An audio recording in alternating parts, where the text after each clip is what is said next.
Salam alaikum wa rahmatullahi wa barakatuh. Paix, paix à votre esprit, à tous.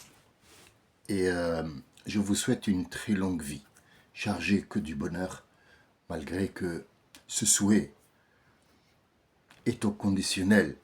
Mais je l'espère de tout mon cœur pour tout le monde. Je connais le goût du bonheur. Malheureusement, il y a des gens qui ne l'ont pas. J'espère de tout mon cœur qu'ils le trouveront. La dernière fois, j'ai fait un jeu de mots pour voir un petit peu, excusez-moi du mot, hein, je me permets. Je ne suis pas là en tant que professeur ou quelqu'un qui sait tout. Au contraire, vous m'apprenez et vous m'apportez énormément. Mais je voulais voir sur la totalité des abonnés combien vont voir la parabole dans ce que j'ai dit. Une personne comme moi, qui est simple et qui fait un jeu de mots qui n'est pas compréhensible par les gens et pourtant c'est de l'actualité, ne peut pas prétendre comprendre des mots divins. C'était le but de cette intervention. C'était peut-être une manipulation de ma part, je m'en excuse, mais il fallait que je vois un petit peu ce qui m'entoure. Et avec cette histoire-là, on revient à l'aventure, allez, on va l'appeler comme ça, à l'aventure de Khidr et Moïse, quand il a troué l'embarcation. Il faut qu'il soit informé de ce qu'il y a autour de lui, sans faire de chahut. Il est au courant de tout. Il est au courant de tout, il faut qu'on soit au courant de tout, même si les mots sont camouflés. Alors moi, je les ai camouflés. Mais les médias, ils jouent avec vos sentiments. Ils jouent avec votre interprétation de la vie. Vous vous rendez compte, aujourd'hui, je me suis levé le matin pour voir un petit peu les informations. J'ai fait ma prière. Il y a, soi-disant, un jeune d'origine turque, radicalisé, qui a 17 ans, et qui a l'intention de commettre des actes. Qu'est-ce qu'on peut comprendre là-dedans? Si on ne suit pas notre monde et on ne sait pas ce qu'il y a autour,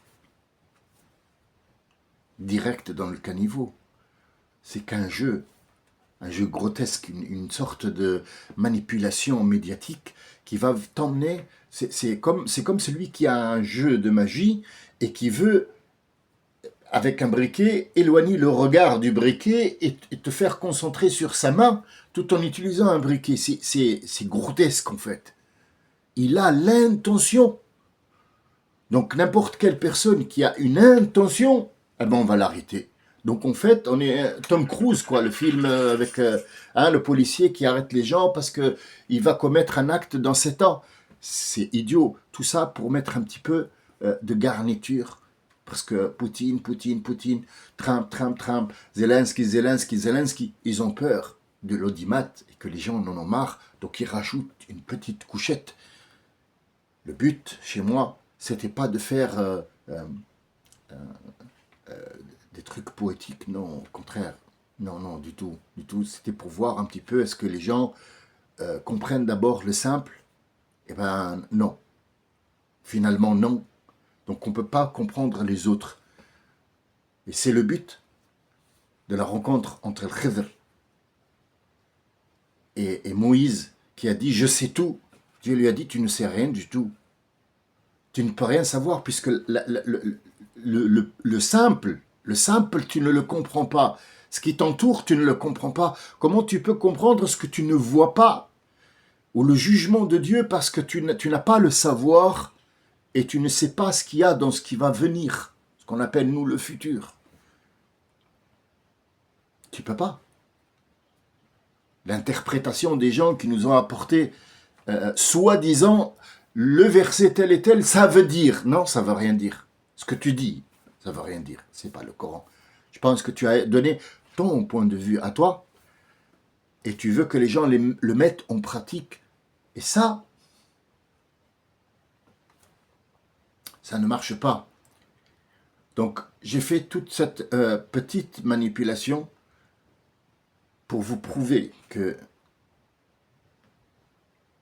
des mots simples d'une personne simple, il faut absolument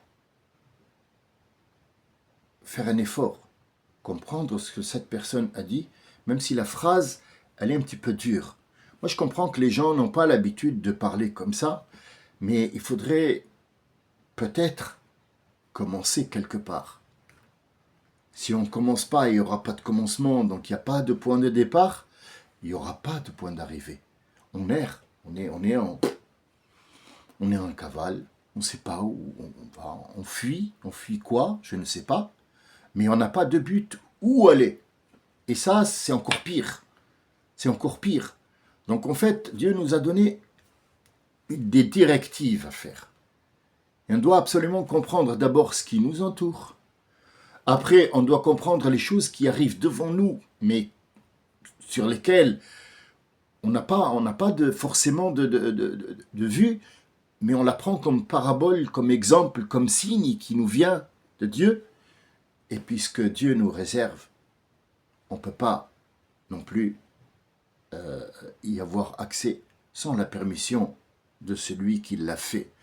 Donc je repars suite à ça pour un petit peu mettre les voiles sur une autre image de la vie que le prophète et ses compagnons nous ont donnée.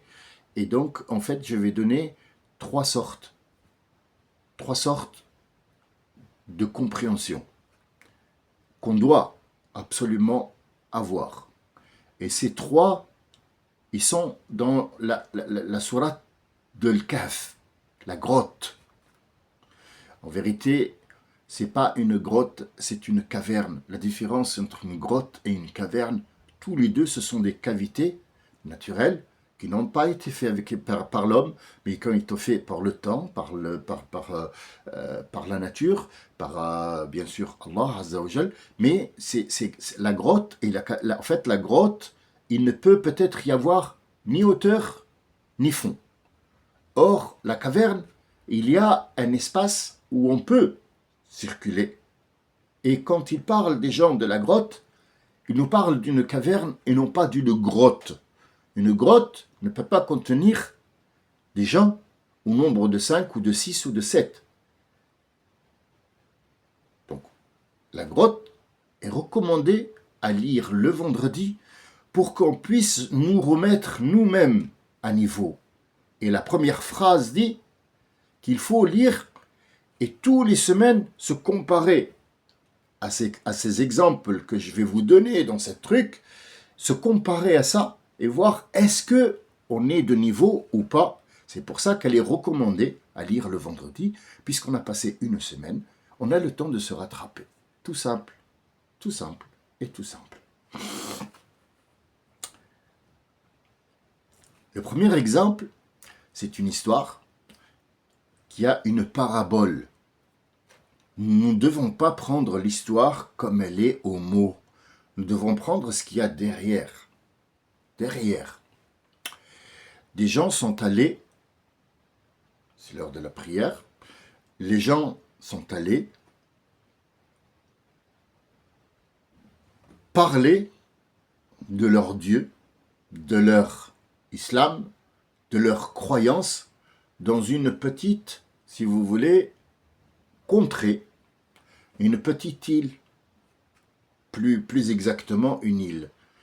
Et donc, ils ont fait qu'il y a une femme qui n'est pas allée à l'école, elle ne comprend pas les écrits, mais elle comprend les choses, et ça a tapé, la foi a tapé d'un seul coup dans son cœur, et elle a dit, c'est ça que je cherchais depuis longtemps, et comment faire, dites-moi comment faire. Et on lui a dit, voilà, tu fais la prière comme ça, comme ça, comme ça, comme ça. Elle lui dit, d'accord, ça y est, pour moi, c'est beau. Donc, ils sont venus en barque, donc ils partent en barque. Ils l'ont laissé, ils ont fait leur travail. Le problème, c'est que à peine parti 1 mille ou 2 des rives, il y a la dame qui vient en courant et qui vient à leur hauteur. Je leur dis, excusez-moi, vous êtes partis, j'ai appelé sur le rivage, alors je suis venu moi-même.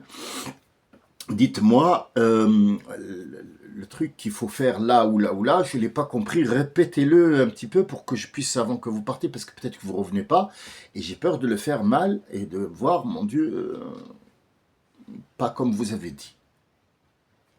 Le plus sage d'entre eux, je dis, madame, retournez et faites comme vous le sentez.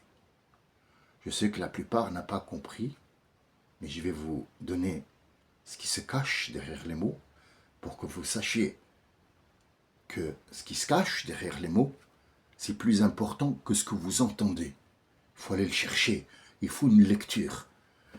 La dame, elle a marché sur l'eau sans le savoir, tellement elle a la foi, tellement son but est précis, tellement elle a peur de son créateur, elle a peur de ne pas faire les choses comme il se doit, elle a marché sur l'eau sans le savoir. Et c'est ça la magie. C'est ça le miracle de ce Coran, c'est qu'il y a derrière ce qui est écrit, derrière les mots, il y a une multitude de compréhensions qui ne peut pas être ignorée. On ne peut pas dire, tiens, voilà, le cheikh il a dit, c'est bon. Il faut aller soi-même, comprendre ce qu'il y a derrière. Qu'est-ce qu'il y a derrière? C'est quoi le but? Est-ce que vous croyez que Zemmour ou BHL, c'est un philosophe? Est-ce que vous avez lu leurs livres? Est-ce que vous avez lu leur merde? Non. Donc, qu'est-ce qu'il y a derrière ces livres? Pas dans le livre, parce que c'est pas un livre. C'est pas des écritures, c'est pas de la philosophie. C'est de la merde pure et simple. Mein Kampf, ma bataille de Hitler, est mieux. Et pourtant, quand j'ai lu Hitler, j'étais dans des états pas possibles, parce que le gars, il était d'un racisme, mais hors norme. Hors norme. Même le pharaon n'avait pas cette haine. C'est de la haine pure et simple. Et pourtant, quand j'ai lu Fezour, ou je ne sais pas comment il s'appelle, hein, Brise la mort, comme il l'appelle en Algérie, ou l'autre, j'ai tout de suite compris que le livre était une façade. C'est le travail qu'il y a derrière cette nomination philosophe ou écrivain, c'est ce qu'il y a derrière. C'est cette haine profonde qu'il va mettre en exécution derrière le livre. Donc déjà, même le mal, il faut voir ce qu'il y a derrière. Et ce que je voulais prouver quand j'ai fait le jeu de mots, pour voir un petit peu quelle était la résonance chez mes abonnés. Et ce que je voulais aujourd'hui, avant d'aller plus loin, c'est que je leur dire à derrière chaque mot, derrière chaque verset, derrière chaque histoire de la vie, se cache un but qu'il faut absolument regarder en priorité. Ne prenez pas les mots à la lettre, allez au second degré, et celui qui peut aller plus profond, je t'encourage, mon ami. Vas-y, parce que tu vas découvrir des choses hallucinantes.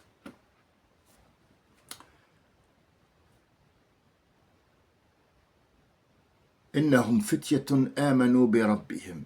Ce sont des enfants,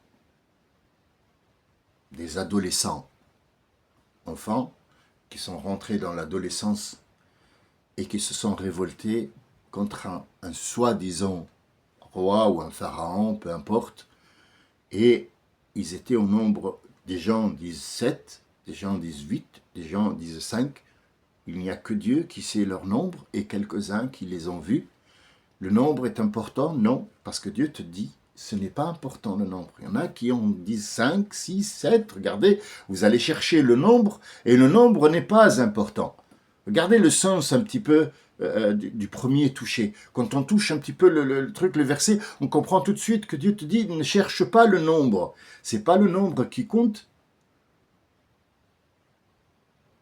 C'est pas la quantité, c'est la qualité de ce que je vais te dire. Le deuxième exemple que je voulais vous donner, le chien qui les a suivis, basitun dhira'ayhi. Il les étale ses biceps. En arabe littéraire, ad-dhira' ne s'emploie que pour la main de l'homme. Il ne peut pas être utilisé pour un animal. L'animal n'a pas de biceps.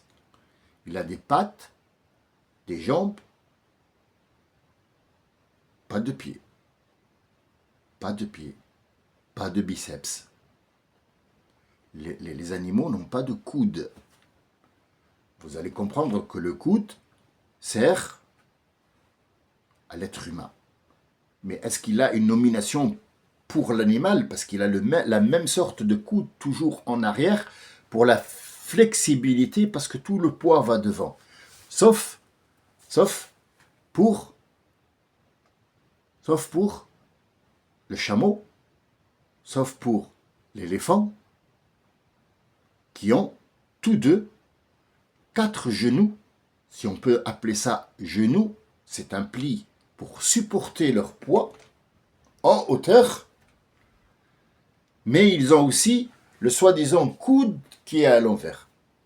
Je vous laisse regarder l'image que je vous ai donnée, allez voir un éléphant, comment il est fait, allez voir un hippopotame, vous allez voir que tout ce petit monde-là est façonné d'une architecture impossible. Il est impossible pour l'être humain de réfléchir de la sorte. Il ne peut y avoir qu'un créateur qui a fait ça. Donc aujourd'hui, c'est pas des leçons que je vous donne. Je vous apporte à mon point de vue à moi pour regarder les choses comme moi je les regarde. Et puis vous allez à votre place initiale et vous allez regarder de votre manière à vous et voir un petit peu que déjà le simple commun des mortels peut vous donner des mots où il y a des sens cachés. Alors que dire d'un Coran sacré, des écrits sacrés, des mots sacrés? Il faut faire attention parce que c'est large, on est tout de suite perdu. Et donc c'est pour ça qu'ils ont pris les manœuvres.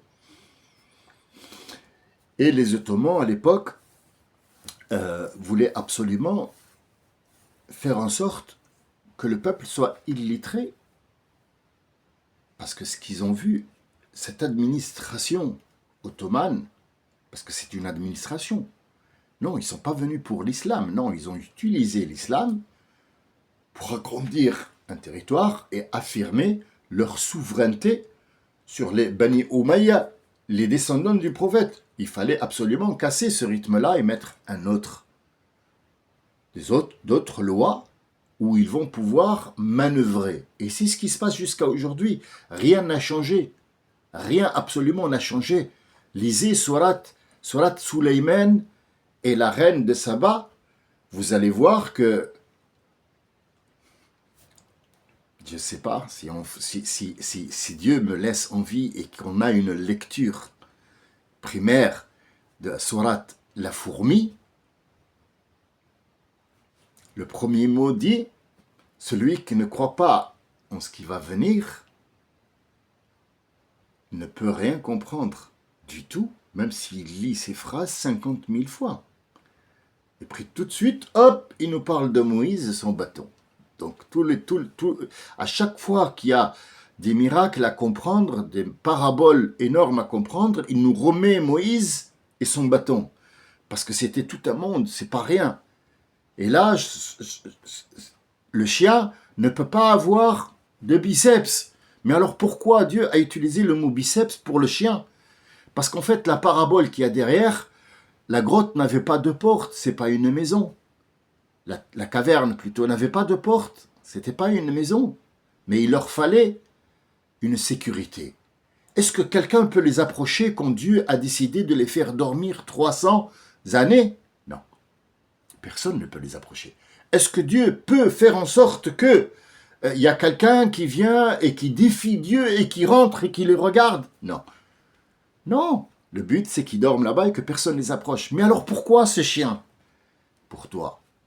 Pour qu'il n'y ait pas de magie. Pour que tu ne crois pas que la vie est dirigée par un Dieu qui est dictateur et qui est... Non. Non, il t'a donné les choses comme elles sont et il t'a dit le chien, pour que celui qui passe de là-bas, parce que la nature de l'être humain ne peut pas comprendre les choses sans une image concrète.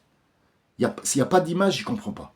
Il faut qu'il y ait un flash, il faut que les choses réfléchissent dans son cerveau et qu'il arrive à comprendre petit à petit peut-être, parce que ça, c'est un muscle, il faut qu'il travaille. Il faut qu'il travaille.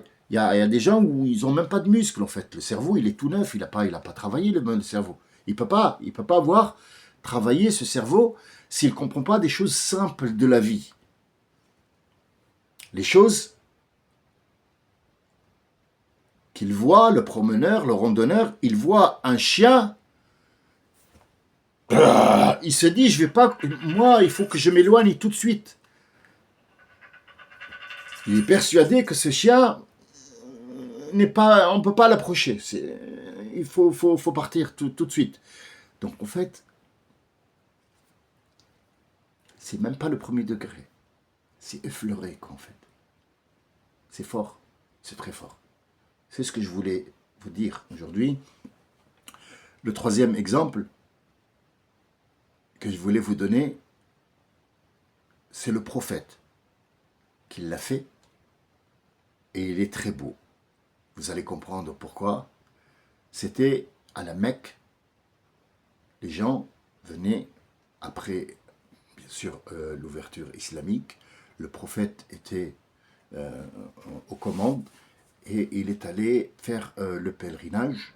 Et donc, il tournait derrière une personne qui était devant lui. Et il n'arrêtait pas de répéter ce qu'il dit. Le prophète. Alors il s'est retourné. Il lui a dit, pourquoi tu répètes ce que je dis? Et donc le prophète lui a dit, pourquoi tu répètes ce que je dis? Vous allez voir, c'est pas un jeu. C'est pas un jeu du tout. Il lui a dit, moi, tu te moques de moi parce que je ne sais pas lire, écrire. Mais je vais te dire, si moi, Dieu va me juger pour ça, moi aussi je vais le juger. Et donc le prophète reçoit immédiatement l'ange Gabriel qui lui dit, demande-lui qu'est-ce qu'il va juger. Pourquoi il va juger Dieu, Allah? Pourquoi il va le juger? Et donc la réponse de cet Arabi était, s'il me juge parce que je suis illettré et que je n'ai pas appris à lire et à écrire, je le jugerai pour sa bonté, parce qu'il m'a laissé malgré l'obscurantisme dans lequel je me suis mis, il m'a laissé jusqu'à arriver à lui. Donc je vais lui dire, pourquoi, ô Dieu, tu es aussi bon avec nous, et pourquoi nous, on est aussi mauvais? Voilà mon jugement. Et l'ange Gabriel lui a dit, tu as un message de Dieu que tu dois amener à cette personne. Tu lui diras, tu n'as pas à nous juger et nous n'avons pas à te juger. Va, vis le reste de ta vie en paix, puisque Dieu t'a immédiatement pardonné, même si tu es encore en vie. Je ne sais pas si vous avez suivi, c'est très fort, c'est très très fort. Et je voudrais, si vous le voulez bien, s'il y a une réponse, s'il y a quelqu'un qui n'a pas pu comprendre ces trois exemples que j'ai donnés, qu'il puisse me faire un commentaire, je pourrais alléger, malgré que j'ai fait tout mon possible pour le dire avec des mots simples, pour que les gens aillent comprendre la sensation du mot les buts de ces mots et où ils frappent où, dans quelle partie du cerveau ils vont avoir une petite vision sur ce qui se passe autour. Ça, c'était la barque de Moïse en premier. Peut-être que, peut-être que je m'attarderai un peu plus sur le garçon qui est mort. Pourquoi et comment? Est-ce qu'on a une intervention? Est-ce que de notre part à nous, cet exemple nous a été donné par Dieu pour quelque chose? Oui, oui. Cette chose, on la verra, Inch'Allah, une autre fois. Je vous remercie de votre écoute. Je vous remercie énormément du suivi que vous faites quotidiennement. Et j'espère que je n'ai pas été long et incompréhensible. Je vous dis à tout à l'heure. Salam alaikum wa rahmatullah. À tous et à toutes. Soyez heureux, soyez bénis. Et Jumu'ah Mubarakah, Jumu'ah bénite. Je souhaite aussi un Shabbat pour nos amis, qui sont nos amis. Et je souhaite le jour du Seigneur, comme il l'appelle, aussi, qu'elle soit une journée bénite pour eux, s'ils croient que cette journée est bénite. Moi aussi, je leur souhaite ça. Et je vous dis à très bientôt, peut-être à tout à l'heure, peut-être à demain. Ça dépend de l'humeur